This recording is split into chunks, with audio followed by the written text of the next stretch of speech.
This is our Sunjo electric pressure washer. Really nice pressure washer. A lot better than I thought it would work actually. With all being electric, you hook up the hose here. This goes to the wand. When you use it, you want to make sure this is tight. Right there. Make sure you keep that really tight.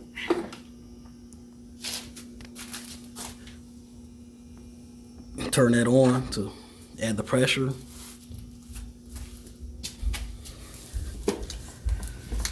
Here's a plug in here.